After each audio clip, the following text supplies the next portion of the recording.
I got an old Intermatic light timer. This is, the old mechanical type that we've had for years. I use this on my aquarium to turn the lights on and off, and it stopped working after daylight saving time ended. So let's see what's wrong with it. Yeah, I know this timer is kind of disgusting. It was used on an aquarium to turn lights on and off, but it has stopped turning. So before I toss it in the garbage and replace it, I thought maybe this one might be worth cracking open to see whether it can be fixed. To say it doesn't owe me anything because this thing's been used for years and years and years, and it sits down below the aquarium in the stand, and of course it gets water splashed on it, the whole 9 yards. So if it's fixable, great. If not, then I'll have to go and buy a new one. Might be something underneath here. Okay, that comes off. Oh, okay. I knew there had to be at least one more screw. There's one more screw right there.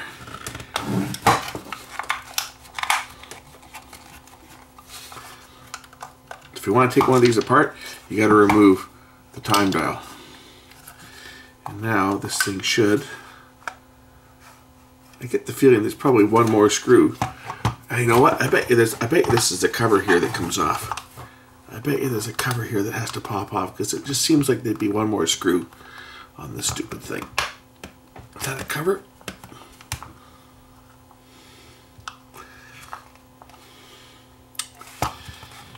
Oh, no, there's not. Okay. So here's the time clock. Looks like it's got water in it. That's probably why it doesn't run. As you can see, these timers are pretty simple. It's just a, just a mechanical switch that flips the contacts together. So there's not a heck of a lot to go wrong with them. But we do have this mechanical clock here. And these mechanical clocks have been known to break. The rotor in here has a tendency to get gummed up. So I'm just going to pop this thing apart and see whether the rotor actually is turning on this. These open up. Pop these open. And you can just put your screwdriver around here and just give it a little pop like that. And this will pop open. And here's the motor. What quite often happens on these units is this gets stuck. Just going to apply power to this and see whether it will turn. This one's not jammed. Usually this gets gummed up. This gear here gets gummed up. That's usually what happens. In fact, I've got another one which I was taking apart, that this is the part that was shot on it. So I might even be able to take this piece off on this one. If it turns out to be the coil that's shot on here, I might be able to take this piece off, because this one's not. This is a one-way clutch. You see here, this little lever here, that fits on this side. What that does is, because this is a synchronous motor, synchronous motors can run either direction. So when it starts up, if it starts going the wrong way, what will happen is this will kick. It'll stop it from turning, and the motor will then bounce the other way around. So if it starts to, normally it runs this direction like this when it's running. And if something happens and it reverses, it'll kick in like that. And when that happens, the motor will reverse direction. It's going to get a power source to power this thing up here. And if this turns out to be more of a problem, this clock probably could be used to fix another one that I've got that's in pieces here. That this rubber gear, or this plastic gear, had all deteriorated and fallen apart on. This one looks to be in okay shape. Little bits of... Oh, I bet you that's the problem there. It looks like this gear is starting to fail. Take a look. This is what goes wrong with these things. This might be what's going wrong with this one too.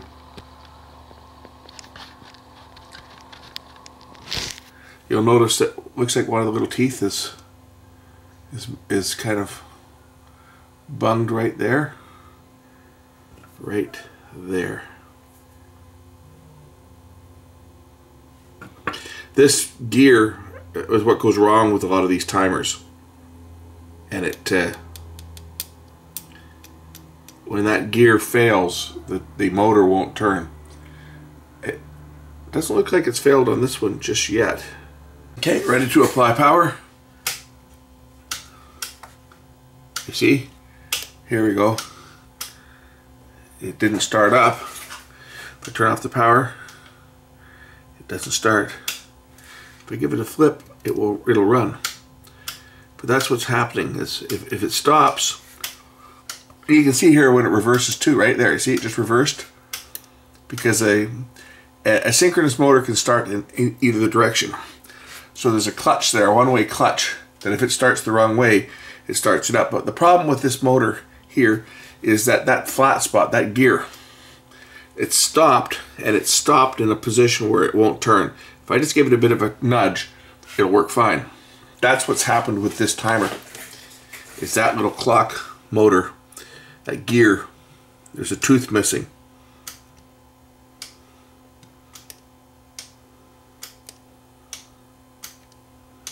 And you're at the luck of the draw, depending on what position it stops in, whether it's going to actually start. This time it's starting up fine now, right? But as long as it starts, it'll work. But if you plug it in and it doesn't go, then it's gonna be stuck there.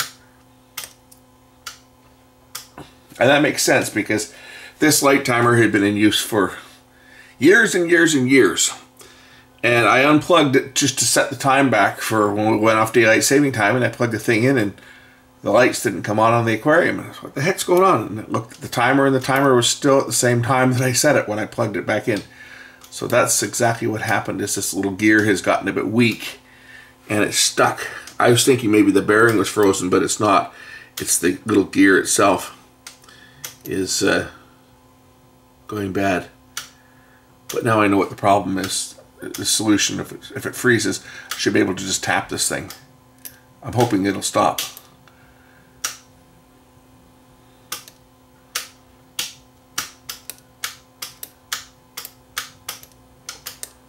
Of course, now it's going to keep going.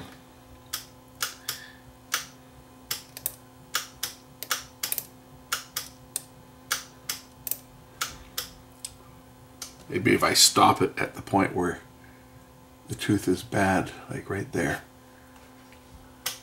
Nope, that didn't do it. Okay, we'll just try it stop it right there.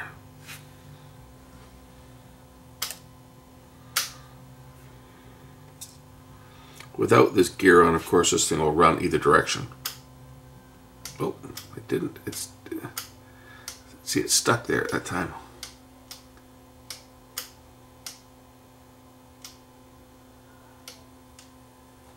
Okay, power's on. If I give it a bit of a tap, will it move? That might be all it needs to make this thing work.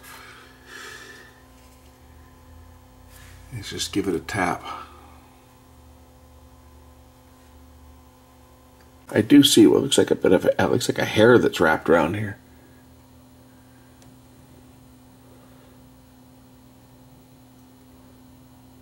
And some dirt. Maybe we'll clean this out. That might be why this thing wasn't starting.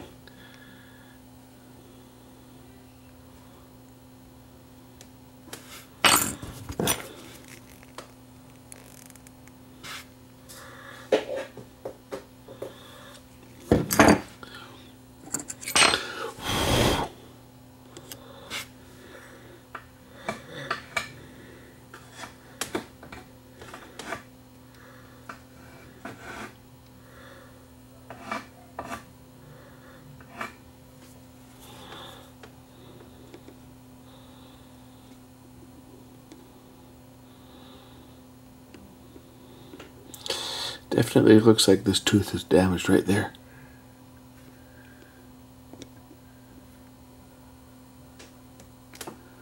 Yeah, looks like it's kind of bent is what it looks like. I don't want to try and bend it back because I'm afraid that if I touch it, it's going to fall apart. These these plastic gears, they were terrible. This is the same type of material that Philips used on a lot of their CD players and in the optical transport, and it just terrible. It falls apart.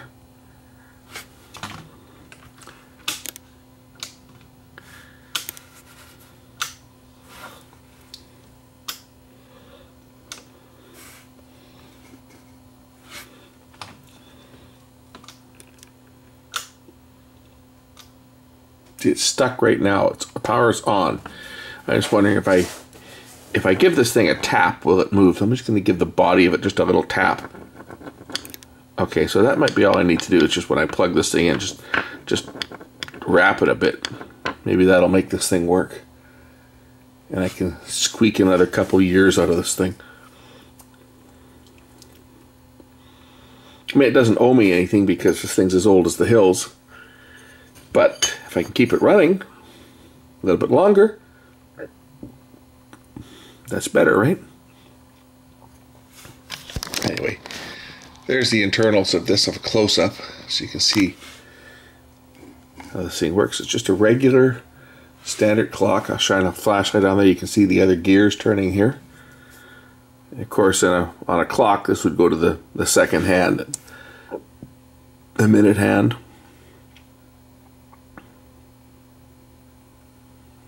It's got your regular transport that a regular electric clock would have. Speaking of which, I have one of those too that I should take apart that's as old as the hills. That was handed down to me. It was an old clock that was in my grandmother's kitchen. So this gives you an idea how old it is. And I've been hanging on to it just for sentimental reasons, and I should probably give it a service because I'm sure that it needs it. But anyway, I'm going to put this one back together and we'll see if this works. So I'll put the cover back on this. It just snaps in place.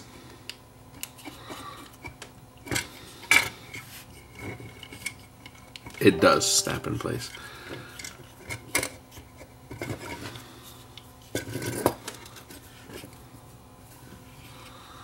Like that.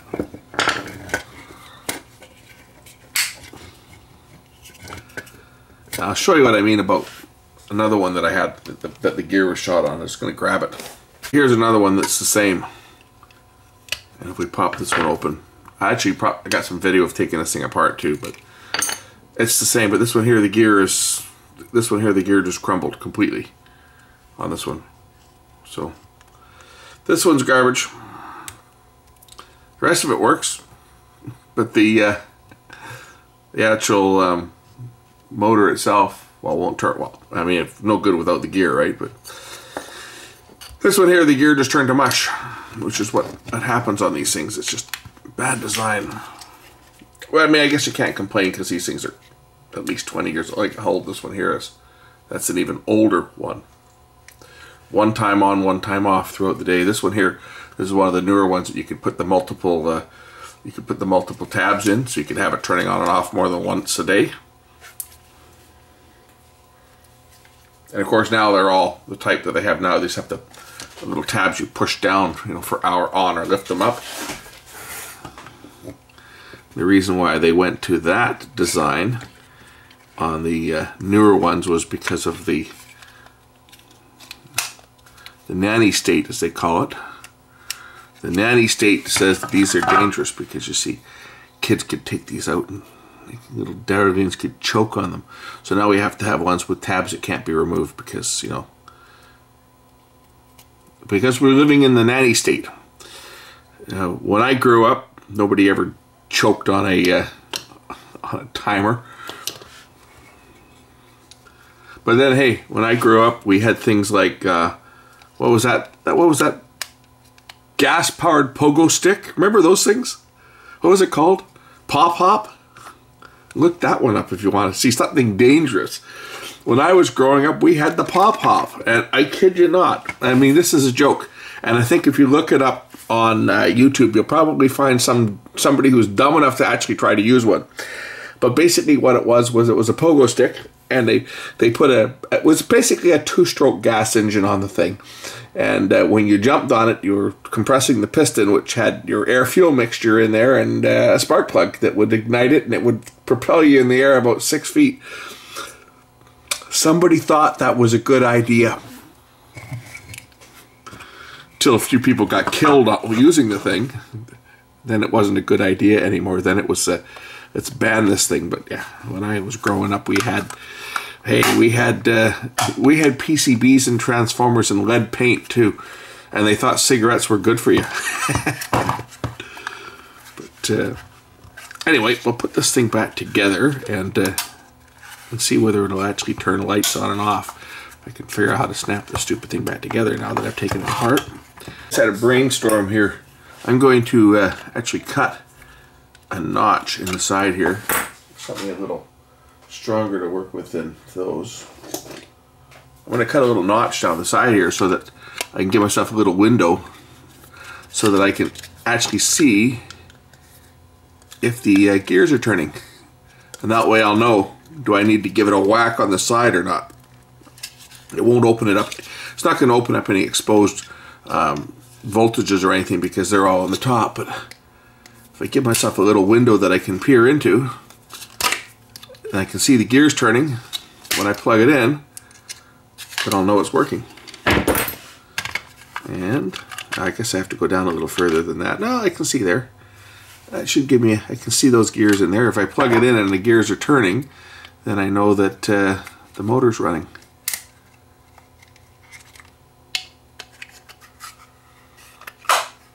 Ah. Now I can see if the gears, they be a-spinning. And if not, I should be able to give this thing a whack on the side and get the gears to turn. Get the motor to turn. Put that back on there. Put the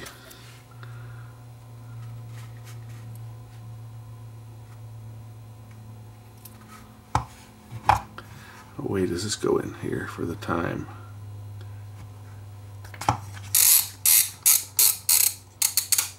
That should face towards that, I believe.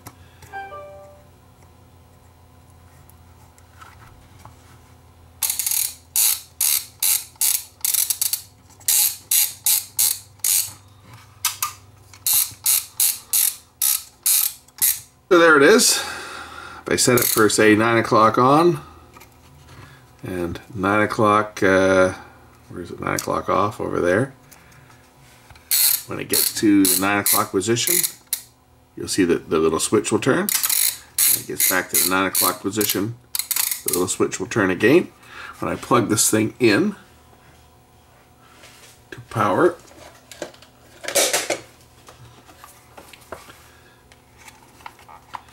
I should see these gears turning if it's running, which I do. Excellent. You see the gear turning right down there? Now I know that the clock's running. And if it doesn't run,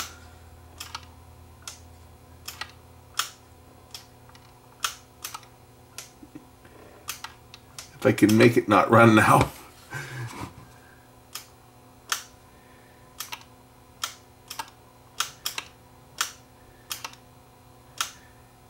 Okay, now it won't do it, but hey, you get the picture. If it doesn't run, I should be able to just give this thing a tap and get the thing to go. Anyway, that's my old timer in pieces. Now this has to be one of the ugliest electric clocks I can ever remember having. But the thing is, this was my grandmother's electric clock, and as a kid I was growing up and this was always hanging up in the kitchen. And then when she passed away, it ended up in my dad's garage, and it was always just up on the wall for years and years and years. And then I ended up with it, and I hung it up in my garage and just had it as the garage clock. But it started to slow down, so I think it needs to be cleaned up. Now this thing has got absolutely no value. I see it's running, but it slows down. This thing has absolutely no value other than sentimental value. But this is a real electric clock. I think we'll take it apart and lubricate it. See if I can make this thing keep time. Then I can hang it back up on the wall in my garage. I had another one there that I fixed not that long ago for a fella. That the big one that was sitting on my wall there for a while, and when he was over picking up some of his equipment, he recognized it. He's like, "Oh, you got the old electric clock fixed." And it's like, yes, I did. He wanted it back for his shop. So I'm going to take this one apart and see why it's going slow. Looks like maybe the second hand might be making contact with the dial there. Interesting. See if I can get this thing apart. I don't know what holds this together, whether these screws here just hold the back or hold the unit together, and when I remove these screws the whole face will drop off. I've never had this apart before, but I guarantee this was made in Canada, because back when this was made we actually did that type of stuff here in this country. Same as the Americans, they actually built things in the States too before all this stuff went to China. So this just comes apart just by removing those screws, and there's the mechanism. I can take this ugly back off. You see, that way this thing can be put onto anything, onto any type of face. I'm going to that's turning relatively freely. I don't think there's a problem with the motor, other than the fact that it's got a bit of a wobble to it, but I don't think that's going to affect it. There, I put this ugly thing back together. Looks like what had happened was the paper clock face had rotated and was sticking against the hand. So I put this thing back together. I'm going to stick it up on the wall on the other side of the shop there and see how well it keeps time now. As I say, these old beasts, even though this thing looks like it went through a war, a little bit of brasso would probably polish that up. It's brass, right? So a little bit of brasso would probably polish that up quite nicely. But this thing here is, this is really old. I don't know how old this clock is, but I bet you it goes, well, it's going to go back to probably the 50s or 60s, I would think. It's ancient. And they don't make them like this anymore. Now you get this, just a battery-powered quartz clock. Try and find one that's actually got a mechanical movement in it these days. You just don't find them.